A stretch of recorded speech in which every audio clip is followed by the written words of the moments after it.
Now move to the structure of the uterus. अब हम क्या करेंगे, हमने सब कुछ देख लिया पीछे, उसकी पोजीशंस देख ली, इसके पार्ट्स देख लिए। Now we will move to the structure of the uterus. अब हम क्या स्पेशली स्ट्रक्चर है जो यूट्रस की जो थिकनेस है उसके बारे में हम देखेंगे, ठीक है। सो देखते हैं उसकी वॉल के बारे में। So wall of the uterus are composed of the 3 layers. किससे कितने लेयर से बना होता है स्ट्रक्चर, जो यूट्रस है वो कितने लेयर से बना होता है, 3 लेयर से बना होता है, ठीक है।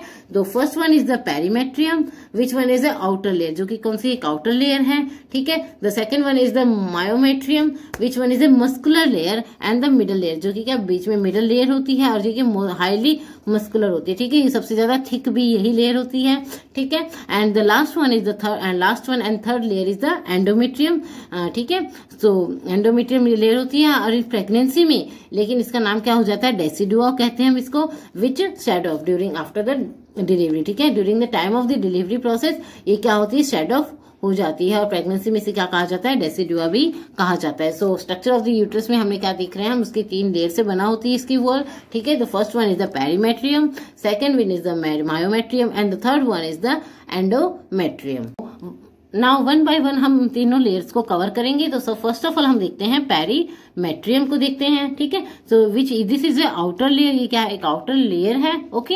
It is the outer most serous peritoneum coat of the uterus. अब ये क्या कह रहा है, जो देखिए जो पेरीमेट्रियम है वो आउटर लेयर है, ठीक है। ये किसके साथ अटैच रहती है, किसकी कंपोजिशन होती है, मेनली ये सीरस की होती है, जो कि क्या है, पेरिटोनियम जो लाइनिंग है, ठीक है। जो पेरिटोनियम लाइनिंग है उससे ये कवर्ड अप रहती है। मीन्स देखिए जिस तरह से ये लेयर है, 3 लेयर है, okay. This one is the perimetrium जो कि आउटर साइड में प्रेजेंट होगी, this one is the myometrium and this one is the endometrium. So जो पेरीमेट्रियम लेयर है, ठीक है, ये किसके साथ अटैच रहती है, ये पेरिटोनियल जो पेरिटोनियल लाइनिंग है, ठीक है, जो कि सीरस मेम्ब्रेन है, ओके, उसके साथ ये अडेरेंस रहती है, ये टाइटली उसके साथ अटैच रहती है, ओके। आगे देखिए, it closely attach with the peritoneal lining, ठीक है, to form the vesico uterine pouch. अब ये क्या कह रहा है, देखो आउटर साइड में प्रेजेंट है तो पेरिटोनियल लाइनिंग इसको कवर अप करेगी, इसके साथ क्लोजली अटैच रहेगी। और हमने जैसे कि देखो प्रीवियसली देखा था, ये एक जगह पे जाके क्या यूरिनरी ब्लैडर के साथ सेपरेट हो रही थी, ठीक है, किसकी वजह से, पेरिटोनियल लाइनिंग की वजह से सेपरेट हो रही थी। तो वो क्या बनाती है वहां पे जाके, ये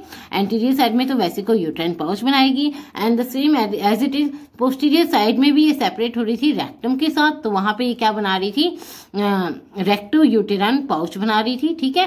रेक्टो यूटेराइन पाउच भी कह सकते हैं, as well as a pouch of Douglas भी कहते हैं, और कल डे सेक भी उसे कहा जाता है, ठीक है। तो ये पेरिटोनियल लाइनिंग के साथ क्लोजली अटैच रहती है और एक separate urinary bladder and rectum के साथ एक सेपरेशन का काम करती है through the vesico uterine pouch as well as on the posterior side recto uterine pouch. ये देखिए डायग्राम में देखिए, ये जो यूट्राइन की आउटर लेयर है पेरीमेट्रियम किसके साथ क्लोजली अटैच्ड है, जो पेरिटोनियम है, ठीक है, उसके साथ ये क्लोजली अटैच्ड है, ठीक है। ये देखिए एंटीरियर साइड में क्या फॉर्मेशन कर रही है, ब्लैडर को सेपरेट करने के लिए यूटेरोवेसिकल पाउच का फॉर्मेशन कर रही है। एंड द पोस्टीरियर साइड में देखिए ये जो पेरिटोनियम लाइनिंग है वो जा रही है, ठीक है। और ये भी देखिए क्लोजली अटैच्ड है इसके साथ, और ये पोस्टीरियर साइड में क्या फॉर्मेशन कर रही है, रेक्टो यूटेराइन पाउच या फिर पाउच ऑफ डगलस का फॉर्मेशन कर रही है, ठीक है। और जो लेटरली साइड में ये पेरिटोनियम लाइन अब यही है कि चारों साइड से उसे कवर करेगी, ठीक है। तो एंटीरियर और पोस्टीरियर तो हमने देख लिया पाउच का फॉर्मेशन कर रही है, ठीक है। और लेटरली साइड में ये पेरिटोनियम लाइनिंग से क्या ब्रॉड लिगामेंट, ठीक है, जो डबल फोल्ड होते हैं ब्रॉड लिगामेंट का फॉर्मेशन करती है, ओके। आई थिंक आपको इतना क्लियर हुआ होगा। ये posteriorly it folds back on the rectum to form the recto uterine pouch of the Douglas, जिसे क्या कहते हैं, कल डे सेक भी कहते हैं हम, ठीक है। जैसे कि अभी हमने डायग्राम में देखा था, एंटीरियरली यूटेरोवेसिकल पाउच फॉर्मेशन हो रही थी एंड जो पोस्टीरियरली क्या बन रहा है, रेक्टो यूटेराइन पाउच फॉर्मेशन हो रहा है किससे, पेरिटोनियम से, ठीक है, जो कि पेरीमेट्रियम की लेयर से क्लोजली अटैच रहती है, ठीक है। और laterally it form the double fold of the broad ligament, जो कि मैंने आपको डायग्राम में बता दिया था कि लेटरली साइड में क्या ब्रॉड लिगामेंट का फॉर्मेशन करेगी, किससे, पेरिटोनियम लेयर से ही फॉर्मेशन होगा, ठीक है। किसके साथ अटैच होगी, पेरीमेट्रियम की लेयर के साथ क्लोजली अटैच रहेगी, ठीक है। आई थिंक आपको इतना क्लियर हो गया ये। तो अब आप आगे मूव करते हैं। तो सेकंड वन जो हमने लेयर पढ़नी है जो कि मिडल लेयर है, ठीक है, कौन सी, मायोमेट्रियम। ओके, सो मायोमेट्रियम क्या है, देखिए ये क्या है, मस्कुलर लेयर है, और जो ये क्या है, थिकेस्ट लेयर है। ठीक है, muscular layer as well as the thickest layer of the uterine layer. जो यूट्रस की हमारी 3 लेयर्स है, ठीक है, उसमें सबसे ज्यादा मस्कुलर लेयर भी यही है, और थिकेस्ट सबसे ज्यादा मोटाई में भी यही लेयर प्रेजेंट है। ओके, ठीक है, आगे देखिए, और जो सबसे इम्पोर्टेंट जो रोल प्ले करती है वो कौन, मायोमेट्रियम ही रोल प्ले करती है। ठीक है, जो कॉन्ट्रैक्शंस का काम करवाती है, ठीक है, कॉन्ट्रैक्शंस की जो करती है वो कौन हेल्पफुल होती है, मायोमेट्रियम लेयर ही करवाती है। ओके, सो इसके बारे में हम स्टडी करते हैं। ठीक है, it is a made up of smooth muscle fibre. किससे बनी होती है, ये स्मूथ मसल फाइबर से बनी होती है, प्रेजेंट इन 3 लेयर्स। ये भी क्या, अब इसके हम उसके सब डिवीजन और करें। देखिए, जैसे हमने देखा था यूट्रस की 3 लेयर थी, कौन कौन सी, perimetrium, myometrium and the endometrium. So myometrium को अगर हम देखते हैं तो वो भी अंदर 3 लेयर से और सब डिवाइडेड रहती है। ठीक है, इसकी 3 सब लेयर्स और प्रेजेंट होती है। ठीक है, चलिए अब हम देखते हैं ये 3 लेयर्स कौन कौन सी प्रेजेंट होती है। ओके, सो सबसे पहले हम देखेंगे जो आउटर लेयर है उसकी जो फर्स्ट लेयर है वो लॉन्गिट्यूडनल लेयर रहेगी। ठीक है, याद रखिए आउटर लेयर का मीन्स पेरीमेट्रियम नहीं है। मायोमेट्रियम की जो लेयर है उसको हम 3 सब लेयर्स में डिवाइडेड और कर रहे हैं। ठीक है, जो पेरीमेट्रियम की साइड में, ओके, याद रखिए पेरीमेट्रियम की साइड में, ये पेरीमेट्रियम है, देखिए ये अपने मायोमेट्रियम है। जो इस साइड में जो लेयर आएगी पेरीमेट्रियम के साथ जो अटैच रहेगी उसकी लेयर की बात कर रहे हैं हम। ठीक है, ये क्या है, लॉन्गिट्यूडनल लेयर बोलेंगे, या जिसमें क्या होगा, आउटर मायोमेट्रियम है ये। ठीक है, आउटर लेयर है जो कि किससे क्लोजली अटैच है, पेरीमेट्रियम के साथ क्लोजली अटैच्ड है। ठीक है, इसके अंदर मसल्स कैसे मिलेंगी, मसल फाइबर कैसे मिलेंगे, लॉन्गिट्यूडनल मसल फाइबर्स मिलेंगे। कैसे मसल फाइबर मिलेंगे इसके अंदर, लॉन्गिट्यूडनल मसल फाइबर मिलेंगे। ओके, उसके बाद अगर हम बात करें मिडल लेयर की, यानी अपनी जो आउटर लेयर है उसके बाद इनर की साइड में हम जा रहे हैं। ठीक है, तो मिडल लेयर कौन सी किस टाइप की लेयर मिलेगी, ये होगी इंटरलेसिंग फाइबर्स। ठीक है, इंटरलेसिंग फाइबर्स का मतलब क्या हो गया, एक सिस क्रॉसिंग करेंगे, यानी एक दूसरे से ये उलझी हुई रहेंगी। ठीक है, ओके, अब ये क्या फॉर्मेशन करेगी, इंटरलेसिंग का हम मीनिंग देखते हैं। ओके, देखिए फिगर ऑफ 8 मसल फाइबर्स, मतलब इंटरलेसिंग मतलब ये देखिए आप एक दूसरे से ये इस तरीके से एक दूसरे से उलझी हुई होंगी, मतलब इंटरकनेक्टेड रहेंगी, ये एक दूसरे से ऐसे उलझी हुई रहेंगी। किस तरह से, देखिए इस तरह से ये एक दूसरे से उलझी हुई रहेंगी। ओके, देखते हैं हम आगे। जी देखिए, इसे क्या कहा जाता है, living ligature of the uterus भी इसे कहा जाता है। ठीक है, किस लिए, याद रख, नोट करने की बात है कि इंटरलेसिंग फाइबर जो मिडल लेयर है मायोमेट्रियम की उसे क्या कहा जाता है, living ligature of the uterus भी कहा जाता है। किस टाइप की मसल फाइबर्स प्रेजेंट होती है, इंटरलेसिंग मसल फाइबर प्रेजेंट होती हैं जो कि सिस क्रॉसिंग होती हैं। सिस क्रॉसिंग का मतलब है एक दूसरे में उलझी हुई रहेंगी, एक दूसरे को क्रॉस करते हुए ये जाएंगे, लाइक डीएनए स्ट्रक्चर, जैसे कि हमने डीएनए के स्ट्रक्चर में हम देखते हैं। ठीक है, डबल स्टैंडर्ड जो डीएनए है उसको हम देखते हैं, वैसे ही सेम इट इज ये डीएनए की तरह एक दूसरे को इंटर क्रॉस करेंगी। ठीक है, और इसे क्या कहते हैं, living ligature of the uterus कहते हैं। ओके, अब ये देखिए इसका डायग्राम है, आपको मैं समझाने डायग्राम इसको आप मेरे तरीके से समझाने की कोशिश करते हैं। इसे देखिए, मिडिल लेयर में ये क्या, हमने क्या बात की थी, इंटरलेसिंग फाइबर्स हैं। तो देखिए जो आउटर लेयर में उसमें थी ये लॉन्गिट्यूडनल प्रेजेंट थी। ठीक है, मसल फाइबर कैसे प्रेजेंट थी, ऐसा लॉन्गिट्यूडनल प्रेजेंट थी।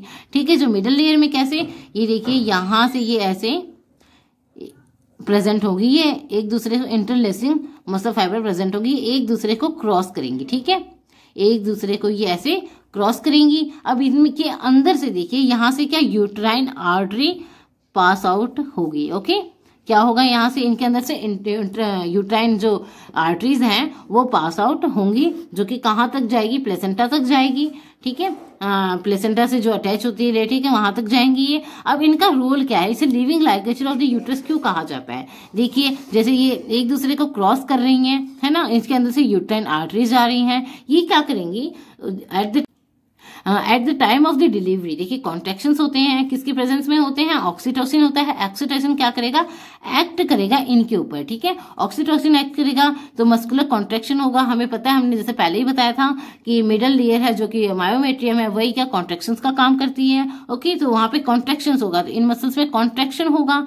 ठीक है, ये क्या करेंगे, इनमें कॉन्ट्रैक्शन होगा तो जो मसल फाइबर्स कंप्रेस होंगी। ठीक है, मसल फाइबर कंप्रेस करेगी किसको, यूट्राइन आर्टरी है, जो यूट्राइन आर्टरी के बीच में जा रही है ये इनके ऊपर दबाव डालेंगी, ठीक है, जो कि क्या आफ्टर द डिलीवरी जब कॉन्ट्रेक्शन हो रहा होगा तो एक्स्ट्रा ब्लीडिंग होने से ये प्रिवेंट करेगा। अगर यूट्राइन जैसे कि देखिए ऑब्वियसली बात है ये एक दूसरे से कैसे एक दूसरे को ऐसे क्रॉस कर रही है, अगर इनके बीच में से हम अगर यूट्राइन आर्टरी पास आउट होगी, जैसे ये यूट्राइन आर्टरी ऐसे पास आउट होगी, ठीक है, अब ये कॉन्ट्रैक्ट करेंगी तो ये इसे कंप्रेस करेगी, यूट्राइन आर्टरी को कंप्रेस करेगी, ठीक है, जो कि कंटिन्यूस ब्लड सप्लाई कर रही है ना, प्लेसेंटा को ब्लड सप्लाई कर रही है कंटिन्यूसली। तो आफ्टर द डिलीवरी, जैसे ही डिलीवरी होती है बच्चे की, ठीक है, फिटस के एक्सपेल आउट हो जाता है, उसके बाद जैसे कॉन्ट्रैक्शन होता है तो ये क्या करेगा, यूट्राइन आर्टरी को कंप्रेस कर देगा और ये क्या एक्स्ट्रा जो ब्लीडिंग होने से प्रिवेंट करेगा, ठीक है। अब जैसे कि ब्लीडिंग को प्रिवेंट करेगा तो क्या होगा, वो प्रिवेंट करेगा पोस्टपार्टम हेमरेज से भी प्रिवेंट करेगा। कब, पर्प्यूरियम टाइम पे, at the time of the puerperium, ठीक है, एक्स्ट्रा ब्लीडिंग नहीं होगी तो हेमरेज की कंडीशंस शो नहीं होगी, तो ये प्रिवेंट करता है पीपीएच से। तो ये इसीलिए इसे क्या कहा जाता है, living ligature of the uterus भी इसे कहा जाता है, ठीक है। आई थिंक आपको इतना क्लियर हुआ होगा। अब इसके बाद हम बात करते हैं इसकी थर्ड लेयर, जो कि inner most layer of the myometrium है, ठीक है। इसमें किस तरह के जो प्रेजेंट, इसमें किस तरह के मसल फाइबर्स प्रेजेंट होंगे, these are present in the circular form, okay. किस फॉर्म में प्रेजेंट होंगे, ये सर्कुलर फॉर्म में प्रेजेंट होंगे, ओके। सो देखिए दोबारा से एक बार देखते हैं, जो आउटर मायोमेट्रियम है उसमें किस टाइप की मसल फाइबर प्रेजेंट होंगे, लॉन्गिट्यूडनल प्रेजेंट होगी। जो मिडल वन लेयर है उसके अंदर किस टाइप के मसल फाइबर प्रेजेंट होंगे, इंटरलेसिंग मसल फाइबर प्रेजेंट होंगे, जो कि सिस क्रॉसिंग पैटर्न में प्रेजेंट होंगे, ठीक है। और इसे क्या कहा जाता है, living ligature of the uterus भी कहा जाता है, ओके। और जो इनर लेयर है वो किससे फॉर्मेशन होगी, इसकी सर्कुलर मसल फाइबर से इसकी फॉर्मेशन होगी, ओके।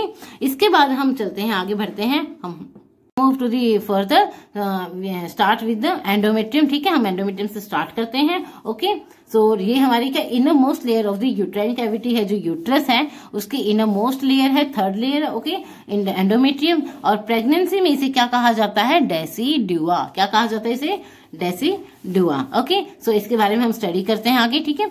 देखिए mucus membrane that lines the uterus, ये क्या कह रहा है, जो इनर मोस्ट लेयर है एंडोमेट्रियम है और ये किससे बनी होती है, ये एक म्यूकस मेम्ब्रेन होती है, ठीक है, जो कि लाइनिंग देती है इंटरनल साइड से यूट्रस को एक लाइन प्रोवाइड करती है, ठीक है। और ये बनी किससे होती है, जो म्यूकस मेम्ब्रेन है किससे बनी होती है, कॉलमनर एपिथेलियम, ठीक है, ये इंपॉर्टेंट है, ओके। कॉलमनर एपिथेलियम सेल्स है उससे म्यूकस मेम्ब्रेन बनी हुई होती है, ओके, याद रखना। अब जैसे कि हमने देखा था मायोमेट्रियम भी आगे कितने 3 सब लेयर्स में डिवाइडेड थी, ठीक है, वैसे ही एंडोमेट्रियम भी क्या है, 2 लेयर्स में डिवाइडेड होती है, ठीक है। तो इसकी 2 सब लेयर्स ऑफ एंडोमेट्रियम हम देखते हैं। तो फर्स्ट ऑफ ऑल हम देखते हैं फर्स्ट लेयर कौन सी है, stratum functionalis and the second one is the stratum basalis, ठीक है। जो स्ट्राटम फंक्शनलिस है उसे कौन सी लेयर है, ये फंक्शनल लेयर है, ठीक है, जो कि क्या होती है during the menstruation as well as after menstruation and as well as जो 9 मंथ टाइम पीरियड है प्रेगनेंसी का, उसके बाद जब डिलीवरी होती है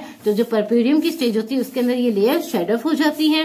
एंड द जो स्ट्रेटम बेसिलिस है जो कि क्या बेसल लेयर है, जो कि फॉर्मेशन करती है फंक्शनल लेयर का, ये बेसल लेयर फॉर्म ये एज इट इज प्रेजेंट रहती है, ये मेंस्ट्रुएशन के टाइम पे या फिर आफ्टर द डिलीवरी प्रोसेस जो पर्प्यूरियम का टाइम पीरियड होता है उसके अंदर शेड ऑफ नहीं होती है, ये फॉर्मेशन करती है फंक्शनल लेयर का। और बेसल लेयर जो होती है रिच ऑफ ब्लड सप्लाईज होती है, नर्व सप्लाईज प्रेजेंट यहाँ पे होती है, ठीक है।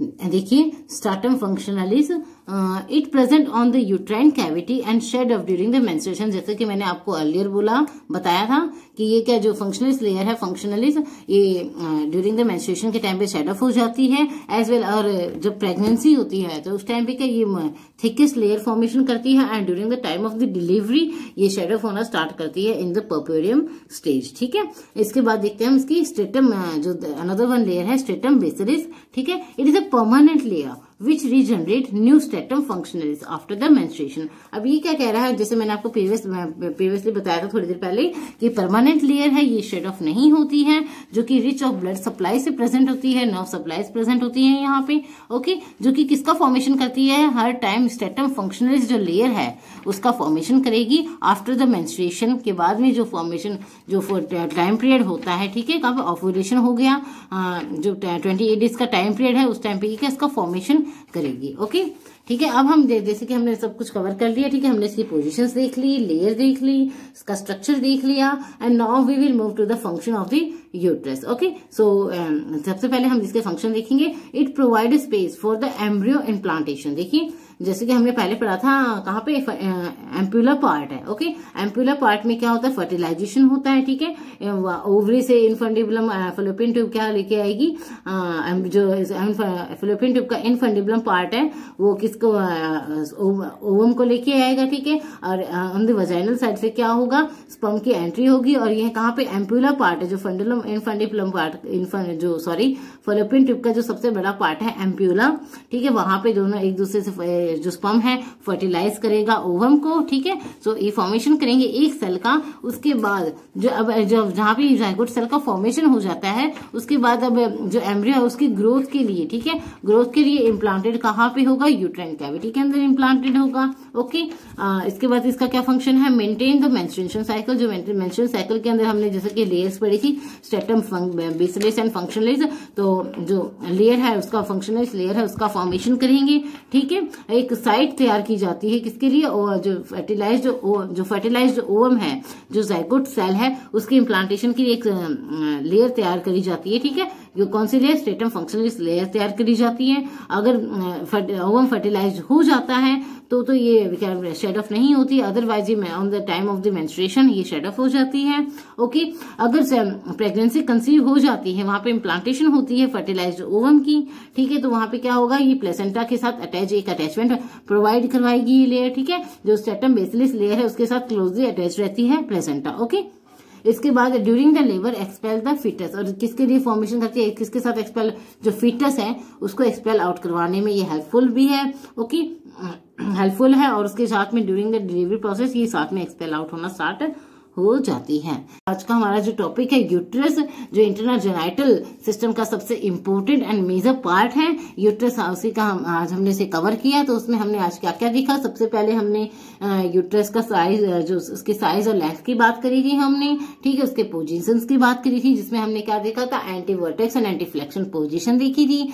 देन उसके बाद हमने उसके जो लेयर्स हैं, ठीक है, 3 लेयर्स में डिवाइडेड है, उसके बारे में बात करी थी। कौन कौन सी लेयर थी ये, पेरीमेट्रियम, मायोमेट्रियम, एंडोमेट्रियम, इनके बारे में हमने बात करी। आफ्टर दैट हमने इसके फंक्शंस को हमने इसमें कवर किया। सो इसके साथ मैं अपने वीडियोस कवर को यहीं एंड करती हूँ, and thank you so much.